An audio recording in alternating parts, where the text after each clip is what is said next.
Bem, pessoal, essa é mais uma videoaula que vamos abordar o tema hoje de cálculo da frequência cardíaca a partir do eletrocardiograma. Sou Felipe Augusto de Oliveira Souza, sou médico da cardiologia da Unifesp. A partir da unidade de Ashman, o que é a unidade de Ashman então? A unidade de Ashman nada mais é do que um quadrado maior, né, dividido em vários quadradinhos. O quadrado maior é composto por vários quadradinhos chamados unidades de Ashman. Uma unidade de Ashman ela é delimitada por um milímetro de amplitude com 40 milissegundos de duração. São todas iguais, são 5 embaixo e 5 acima, então 5 de duração e 5 de amplitude. 1 milímetro corresponde a 0,1 milivolt de amplitude e 1 milímetro de duração corresponderia a 40 milissegundos, considerando que a gente tem uma velocidade do papel de 25 milímetros por segundo de gravação do eletrocardiograma. Isso é importante para a gente ter noção do cálculo da frequência cardíaca. Quando a gente vai calcular a frequência cardíaca de um eletrocardiograma, a gente tem que prestar atenção para duas coisas. Uma, se a frequência cardíaca possui um RR regular ou se possui um RR irregular. E se a qualidade do traçado está muito boa para a gente poder fazer esse cálculo da frequência cardíaca.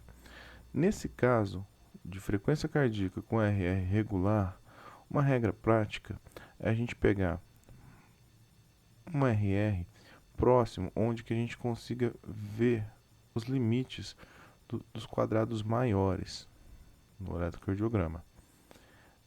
Quando a gente delimita, por exemplo, nesse caso, a gente tem um ritmo aqui de flutter, 2:1, tá? Mas o que interessa é que a gente tem em cada intervalos RR, 2 quadrados. Então, o intervalo RR é composto por 2 quadrados grandes. Então, como a gente vai calcular a frequência cardíaca? A gente vai sempre dividir o número 300 pelo número de quadrados grandes, nesse caso 2. Então 300 dividido por 2, 150 batimentos por minuto. Né? No caso, então, a gente tem aqui um flutter 2:1, com uma frequência de 150 batimentos por minuto. Então é bem tranquilo. Você calcula a partir do intervalo RR quantos quadrados grandes possui o traçado, o intervalo RR. Por exemplo, nesse caso tenha 2, mas pode ter 3. Se a gente tiver 3, é 300 dividido por 3, uma frequência de 100, e assim sucessivamente.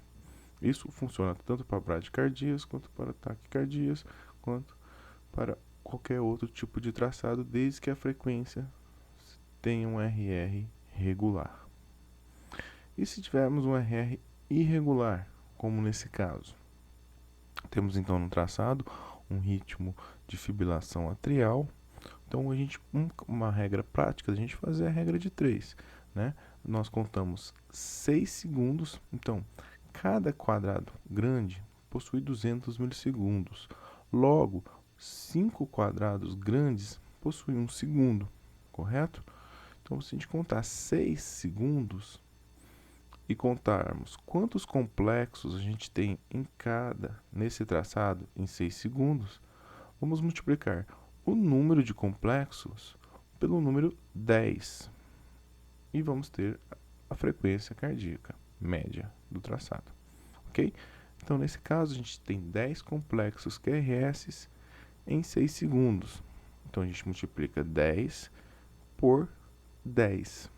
Isso a gente tem uma frequência de 100 batimentos por minuto. Suponhamos que tivéssemos 4 complexos QRS em 6 segundos. Então, nós multiplicaríamos 4 por 10. Então, teríamos uma frequência de 40. Tá? Então, essa regra de multiplicar por 10 os complexos QRS em 6 segundos são para o cálculo da frequência cardíaca em um intervalo RR irregular. Ok? Então, isso era o que a gente queria passar. Espero que tenham aproveitado a aula. e visite www.scgpm.com para outras aulas e outras informações. Obrigado.